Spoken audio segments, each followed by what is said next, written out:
believed that I would never be supported, and I always had to be there for myself. So my habits tended to be attracting relationships, like maybe some of you have, that have not been ideal. Some of them were toxic, from, someone trying to push me out of a car. So here we're looking at a motivational speaker who has confidence and has authority. What I noticed about her performance recipe, the things that make up that individual person, was that there was a lot of warrior strength there. So she had an authority, she had a strength, but it wasn't that warm.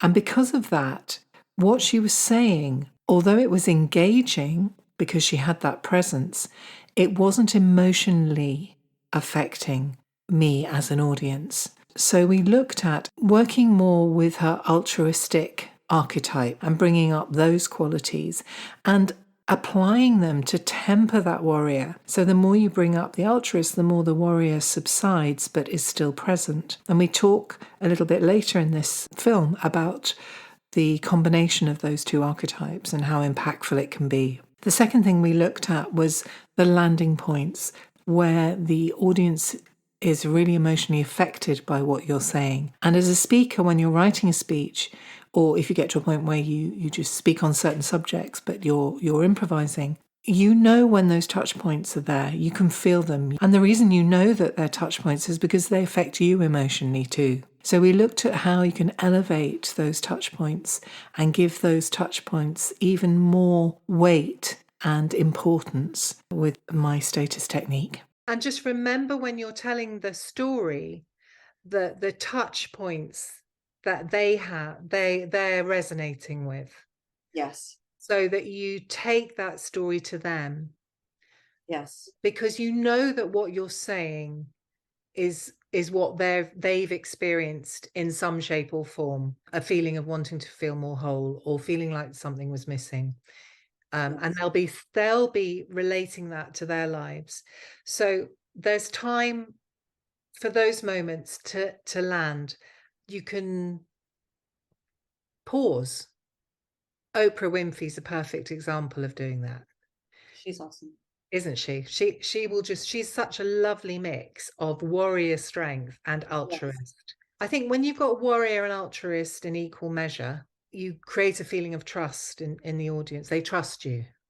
Mm-hmm. If you've got too much warrior or you're too warm and gushy, they don't trust that. You want them to be feeling safe in your hands and that they can journey with you. Yes. That's good. That's really good. That's a really great point. I like that. So take some time, we'll carry on, but just take some moments where you stop.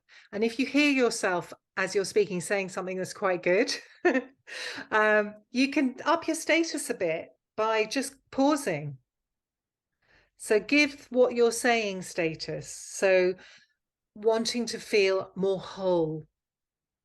Yes. And to live a more wholesome life. Yes. Whole and wholesome life, I'm elevating it with status. By just upping my status, I'm actually upping the status of the content that I'm speaking about. Yes, I see what you're saying. This is important. Listen to this bit because I know you probably relate to that or resonate with that. Yes. So can we try that carrying on, just playing around with that? Sure. So I had a desire, and that desire was to feel whole within. So just a more wholesome life, to feel good, to feel fulfilled, like I'm sure a lot of you have felt at some point in your lives.